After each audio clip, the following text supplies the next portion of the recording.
નમસ્કાર મિત્રો, સ્વાગત છે તમારું અમારી યુટ્યુબ ચેનલમાં। તો મિત્રો, જીપીએસએસબી એટલે કે ગુજરાત પંચાયત સેવા પસંદગી મંડળ દ્વારા આવનારા સમયમાં જે તલાટી કમ મંત્રીની લેખિત પરીક્ષા લેવામાં આવનારી છે, તો તેમનો વિગતવાર અભ્યાસક્રમ કેવો રહેશે તેના વિશે સંપૂર્ણ માહિતી એક વિડીયોમાં મેળવી લઈએ।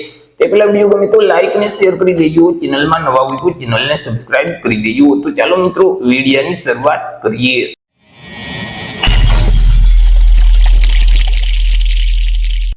તો મિત્રો, અહીં જે તલાટી કમ મંત્રીની લેખિત પરીક્ષા લેવામાં આવશે તેમાં તમને જે ક્વેશ્ચન પેપર આપવામાં આવશે તેમાં એમસીક્યુ પ્રકારના પ્રશ્ન પૂછવામાં આવશે। કુલ 100 એમસીક્યુ પ્રકારના પ્રશ્ન પૂછવામાં આવશે। એક પ્રશ્નનો 1 માર્ક એટલે 100 માર્કનું પેપર રહેશે અને પેપર લખવા માટે તમને 60 મિનિટનો સમયગાળો આપવામાં આવશે। તમને જે ક્વેશ્ચન પેપર આપવામાં આવશે તેમાં મિત્રો જે સામાન્ય નોલેજ સંબંધિત જે પ્રશ્ન છે તેવા 50 પ્રશ્ન પૂછવામાં આવશે અને તે ગુજરાતી ભાષામાં જ પૂછવામાં આવશે। ત્યાર પછી ગુજરાતી સાહિત્ય અને ગુજરાતી ગ્રામર સંબંધિત જે પ્રશ્ન છે તેવા 20 પ્રશ્ન પૂછવામાં આવશે કે જેમના 20 માર્ક રહેશે અને તે પણ ગુજરાતી ભાષામાં જ પૂછવામાં આવશે। ઇંગ્લિશ ગ્રામર સંબંધિત જે પ્રશ્ન છે તેવા 20 પ્રશ્ન પૂછવામાં આવશે અને તે ઇંગ્લિશ ભાષામાં પૂછવામાં આવશે।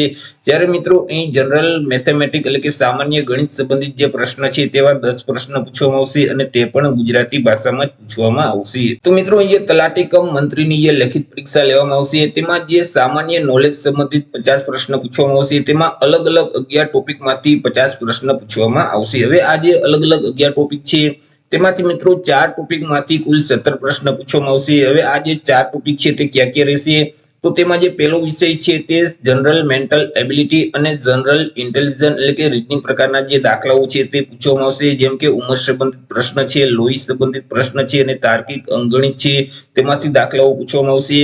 ત્યાર પછી ગુજરાત અને ભારતનો જે ઇતિહાસ છે તેને લગતા પ્રશ્ન પૂછવામાં આવશે, જેમ કે મિત્રો ગુજરાતમાં અલગ અલગ રાજવંશો થઈ ગયા, જેમ કે મૈત્રક વંશ છે, સોલંકી વંશ છે, વાઘેલા વંશ છે, તેમાંથી પ્રશ્ન પૂછાશે। 1857 નો જે ભારતનો સ્વતંત્ર સંગ્રામ થઈ ગયો હતો તેને લગતા પ્રશ્ન પૂછવામાં આવશે, જેમ કે સ્વતંત્ર સંગ્રામનો ઉદ્ભવ છે, તેમનું સ્વરૂપ, તેમના કારણો, તેમના પરિણામો અને મહત્વ વિશે પ્રશ્ન છે તે પૂછવામાં આવશે। અને ખાસ કરી ગુજરાતના સંદર્ભમાં અહીં 1857 નો જે ભારતનો સ્વતંત્ર સંગ્રામ છે તેમાંથી પ્રશ્ન પૂછાશે। ત્યાર પછી 19મી સદીમાં જે ભારત અને ગુજરાતમાં ધાર્મિક અને સામાજિક સુધારણા આંદોલન થયા તેને લગતા પ્રશ્ન પૂછવામાં આવશે। ભારતની સ્વતંત્રતા માટેની જે ચળવળો છે, ભારત અને વિદેશમાં ભારતીય ક્રાંતિકારીઓ થઈ ગયા તેને લગતા પ્રશ્ન પૂછવામાં આવશે। ત્યાર પછી મહાત્મા ગાંધીના એકાદશ વ્રતો એટલે કે 11 મહાવ્રતો છે તેમાંથી પ્રશ્ન પૂછવામાં આવશે। રચનાત્મક કાર્યક્રમ છે, હિન્દ સ્વરાજને લગતા પ્રશ્ન પૂછવામાં આવશે। સૌરાષ્ટ્ર ને કચ્છ અને ગુજરાતના જે દેશી રાજ્યોના આઝાદી પછી જે સંઘમાં વિલીનીકરણ કરવામાં આવેલ તેની જે ઘટનાઓ છે તેને લગતા પ્રશ્ન પૂછવામાં આવશે। અને ગુજરાતમાં જે મહાગુજરાત આંદોલન થયું હતું તો તેમાંથી પ્રશ્ન પૂછવામાં આવશે।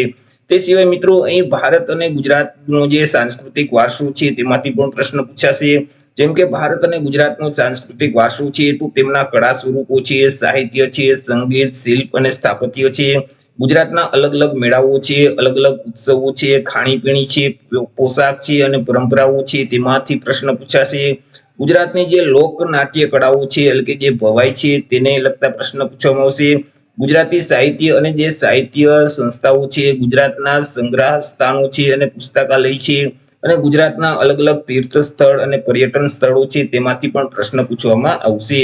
ત્યાર પછી મિત્રો ગુજરાત અને ભારતની જે ભૂગોળ છે તેમાંથી પણ પ્રશ્ન છે તે પૂછવામાં આવશે। તેમાં મિત્રો સામાન્ય ભૂગોળની વાત કરીએ તો સામાન્ય ભૂગોળમાંથી સૂર્યમંડળના ભાગરૂપે પૃથ્વી, પૃથ્વીની ગતિ, સમય અને ઋતુની વિભાવના, પૃથ્વીની આંતરિક સંરચના, મુખ્ય ભૂમિ સ્વરૂપો છે, વાતાવરણ અને આબોહવા છે, મહાસાગરો છે, દરિયાઈ અને ખંડીય સંસાધનો છે તેને લગતા પ્રશ્ન છે તે પૂછવામાં આવશે। ભૌતિક ભૂગોળમાંથી ભારત અને ગુજરાતનું જે ભૂપૃષ્ઠ છે, મુખ્ય પ્રાકૃતિક વિભાગો છે, ભૂકંપ, જ્વાળામુખી, ભૂસ્ખલન છે, કુદરતી અપાવહ છે, મોસમી આબોહવાના પ્રદેશો છે, ચક્રવાત છે, કુદરતી વનસ્પતિ છે, રાષ્ટ્રીય ઉદ્યાન અને અભયારણ્યમાંથી પ્રશ્ન પૂછવામાં આવશે। જમીનના જે મુખ્ય પ્રકારો છે, ખડકો અને જે ખનિજો છે તેમાંથી પણ પ્રશ્ન પૂછવામાં આવશે। ત્યાર પછી ગુજરાતના સંદર્ભમાં સામાજિક ભૂગોળની વાત કરીએ તો તેમાં વસ્તીનું વિસ્તરણ છે, વસ્તી ઘનતા છે, વસ્તી વૃદ્ધિ છે, સ્ત્રી પુરુષનું પ્રમાણ છે, સાક્ષરતા છે, વ્યવસાયિક સંરચના છે, અનુસૂચિત જાતિ અને અનુસૂચિત જનજાતિની જે વસ્તી છે તેને લગતા પ્રશ્ન પૂછવામાં આવશે। તો આટલા અલગ અલગ 4 ટોપિકમાંથી કુલ 17 પ્રશ્ન પૂછવામાં આવશે। ત્યાર પછી મિત્રો રમતગમતની વાત કરીએ તો રમતગમતમાં રાષ્ટ્રીય અને આંતરરાષ્ટ્રીયની જે રમતો છે, સ્પર્ધાઓ છે અને રમતવીરોનું જે યોગદાન છે તેને લગતા પ્રશ્ન પૂછવામાં આવશે. ત્યાર પછી ભારતનું રાજકારણ અને ભારતના બંધારણને લગતા પ્રશ્ન છે તે પૂછવામાં આવશે. જેમ કે ભારતીય બંધારણનો ઉદ્ભવ છે, તેમનો વિકાસ છે, તેમની લાક્ષણિકતાઓ છે, તેમનું આમુખ છે, બંધારણમાં આપેલ જે મૂળભૂત અધિકારો છે અને મૂળભૂત ફરજો છે તે જોગવાઈને સંબંધિત પ્રશ્ન પૂછવામાં આવશે.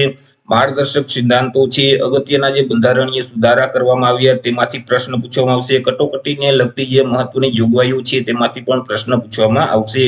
સંઘ અને રાજ્યના જે કાર્યો અને તેમની જવાબદારીઓ સંબંધિત પ્રશ્ન છે. સંસદ અને રાજ્ય વિધાનમંડળમાંથી પ્રશ્ન પૂછવામાં આવશે.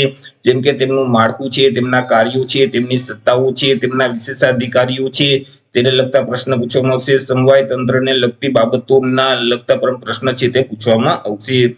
ત્યાર પછી મિત્રો ભારતમાં જે ન્યાયપાલિકા છે, જેમ કે ન્યાયપાલિકાનું માળખું, તેમના કાર્યો છે, ન્યાયિક સમીક્ષા છે, જનહિત યાચિકા છે, બંધારણીય રીત છે, તો તેમાંથી પ્રશ્ન પૂછવામાં આવશે.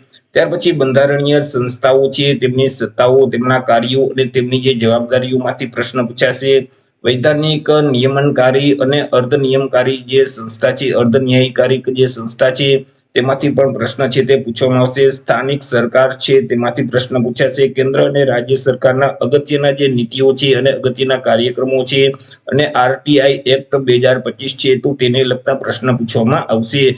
ત્યાર પછી મિત્રો પંચાયતી રાજ વિશે વાત કરીએ તો પંચાયતી રાજમાં પંચાયતી રાજનો ઇતિહાસ છે. ભારતમાં પંચાયતી રાજને લગતી જે સમિતિઓ છે, પંચાયતી રાજને લગતા બંધારણીય જોગવાઈઓ છે અને ત્રિસ્તરીય પંચાયતી રાજનું માળખું છે તો તેને લગતા પ્રશ્ન પૂછવામાં આવશે. ત્યાર પછી ગુજરાત અને ભારત સરકારની અગત્યની કલ્યાણકારી યોજનાઓ છે તો તે સંબંધિત પ્રશ્ન છે તે પૂછવામાં આવશે. બીજા જે 4 વિષય છે તેમાંથી મિત્રો 19 પ્રશ્ન પૂછવામાં આવશે. ત્યાર પછી મિત્રો ભારતનું જે અર્થતંત્ર છે તેમાંથી પણ પ્રશ્ન પૂછવામાં આવશે. જેમ કે ભારતીય અર્થતંત્રમાંથી સ્વતંત્ર પૂર્વ અને સ્વતંત્ર બાદનું જે ભારતીય અર્થતંત્ર છે, ભારતીય અર્થતંત્રમાં અત્યાર સુધી થયેલ જે વિવિધ સુધારાઓ છે, આયોજન પંચ અને નીતિ આયોગમાંથી પ્રશ્ન છે તે પૂછવામાં આવશે. કૃષિ ક્ષેત્રે અર્થતંત્રની વાત કરીએ તો મુખ્ય પાકો છે, સિંચાઈ પદ્ધતિ છે, કૃષિ ક્ષેત્ર સાથે સંકળાયેલ યોજનાઓ છે, કૃષિ અને ટેકનોલોજી છે, કૃષિ અને કૃષિ સાથે સંકળાયેલા ઔદ્યોગિક પ્રવૃત્તિ છે, શ્વેત ક્રાંતિ છે, હરિત ક્રાંતિ, જૈવિક ક્રાંતિ, ટકાઉ ખેતી છે, ત્યાર પછી કૃષિ વિત્તીય છે, વિત્તીય નીતિ છે અને કૃષિ ઉત્પાદનોની જે ભાવ નીતિ છે. ત્યાર પછી ખાદ્ય સુરક્ષા અને જાહેર વિતરણમાંથી પ્રશ્ન છે તે પૂછવામાં આવશે. ત્યાર પછી ભારતીય અર્થતંત્રમાં આંતર માળખું છે, તેમની ઉર્જા, બંદરો, માર્ગો, હવાઈ મથકો, રેલવે, ટેલિકોમ્યુનિકેશન અને આંતર માળખા સાથે સંકળાયેલી જે સંસ્થાઓમાંથી પણ પ્રશ્ન છે તે પૂછવામાં આવશે. તે સિવાય તો કે ભારતીય જાહેર વિત્ત વ્યવસ્થા છે, જેમ કે ભારતીય કર પદ્ધતિ છે, જાહેર ખર્ચ, જાહેર દેવું છે, ભારતીય અર્થતંત્રમાં ખાદ અને સહાય છે, તાજેતરના રાજકોષીય અને નાણાકીય નીતિઓના મુદ્દાઓ છે, આરબીઆઈ એટલે કે રિઝર્વ બેંક ઓફ ઇન્ડિયા અને તેનું કાર્યક્ષેત્ર અને તેમની જે નીતિઓ છે તેને લગતા પ્રશ્ન છે તે પૂછવામાં આવશે. ત્યાર પછી મિત્રો સામાન્ય વિજ્ઞાન છે, પર્યાવરણ છે, ઇન્ફોર્મેશન એન્ડ કોમ્યુનિકેશન ટેકનોલોજીમાંથી પ્રશ્ન છે તે પૂછવામાં આવશે. જેમ કે રાષ્ટ્રીય અને આંતરરાષ્ટ્રીય કક્ષાએ જે પર્યાવરણની જાળવણી માટેની અલગ અલગ નીતિઓ છે, અલગ અલગ સંધિઓ કરવામાં આવતી હોય છે તેને લગતા પ્રશ્ન છે. પર્યાવરણ ક્ષેત્રની મહત્વની જે સંસ્થાઓ છે, પર્યાવરણ ક્ષેત્ર સાથે સંકળાયેલા મહત્વના અલગ અલગ એવોર્ડ છે તેમાંથી પ્રશ્ન પૂછવામાં આવશે. વન અને વન્ય જીવન સંરક્ષણ માટેના પ્રશ્ન છે તે પૂછવામાં આવશે. ક્લાઇમેટ ચેન્જ એટલે કે જળવાયુ પરિવર્તન અને તેને સંલગ્ન બાબતો સંબંધિત પ્રશ્ન છે તે પૂછવામાં આવશે. આપત્તિ વય વ્યવસ્થાપનને લગતા પ્રશ્ન છે તે પૂછવામાં આવશે. રોજબરોજના જીવનમાં સામાન્ય વિજ્ઞાન છે, ભૌતિક વિજ્ઞાન, રસાયણ વિજ્ઞાન અને જીવ વિજ્ઞાનને સંબંધિત પ્રશ્ન છે તે પૂછવામાં આવશે.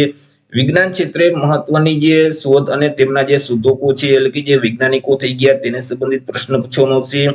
વિજ્ઞાન ક્ષેત્રે સંકળાયેલા મહત્વના એવોર્ડ છે, વિજ્ઞાન અને ટેકનોલોજી સાથે સંલગ્ન વિવિધ સંસ્થાઓ છે, ત્યાર પછી પ્રસિદ્ધ ભારતીય વૈજ્ઞાનિકો છે તેને લગતા પણ પ્રશ્ન પૂછવામાં આવશે.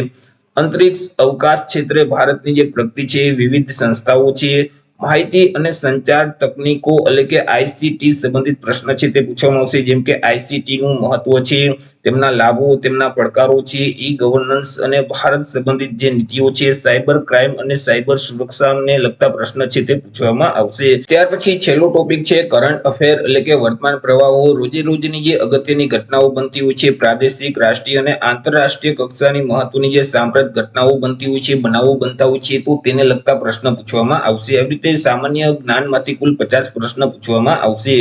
ત્યાર પછી ગુજરાતી ભાષા અને ગુજરાતી ગ્રામરની વાત કરીએ તો તેમાંથી 20 પ્રશ્ન પૂછવામાં આવશે. તેમાં કયા કયા ટોપિક રહેશે તો કે રૂઢિપ્રયોગનો અર્થ છે, કહેવતનો અર્થ છે, સમાસ વિગ્રહ કરી અને તેની ઓળખ છે, છંદ છે, અલંકાર છે, શબ્દ સમૂહ માટે એક શબ્દ છે, જોડણીની શુદ્ધિ છે, લેખન શુદ્ધિ, ભાષા શુદ્ધિ છે, સંધિ જોડો, સંધિ છોડો, સમાનાર્થી શબ્દ અને વિરુદ્ધાર્થી શબ્દ છે. તો આટલા 10 ટોપિક માંથી 20 પ્રશ્ન છે તે પૂછવામાં આવશે. ત્યાર પછી ઇંગ્લિશ ભાષા અને ગ્રામર સંબંધિત પ્રશ્ન છે તે પૂછવામાં આવશે. તેમના 20 માર્ક રહેશે. જેમ કે કાળ છે એટલે કે ટેન્સ માંથી પ્રશ્ન પૂછવામાં આવશે. એક્ટિવ વોઇસ, પેસિવ વોઇસ છે, ડાયરેક્ટ ઇનડાયરેક્ટ સંબંધિત પ્રશ્ન છે, વાક્યનું રૂપાંતર છે, ત્યાર પછી આર્ટિકલનો ઉપયોગ છે, ત્યાર પછી મિત્રો વિશેષણ છે, પ્રિપોઝિશન છે, કંજક્શન ને લગતા પ્રશ્ન પૂછવામાં આવશે. વર્બ, એડવર્બ છે, નાઉન, પ્રોનાઉન છે, ત્યાર પછી રૂઢિપ્રયોગનો અર્થ છે. અહીં મિત્રો વિરુદ્ધાર્થી, સમાનાર્થી માંથી પણ પ્રશ્ન છે તે પૂછવામાં આવશે. શબ્દ સમૂહ માટે એક શબ્દ છે, ઉપસર્ગ છે અને કન્ફ્યુઝ કરતા જે સમાન અર્થવાળા જે શબ્દ છે તેને લગતા પ્રશ્ન પૂછવામાં આવશે. આવી રીતે ઇંગ્લિશ ગ્રામરમાંથી 20 પ્રશ્ન પૂછવામાં આવશે.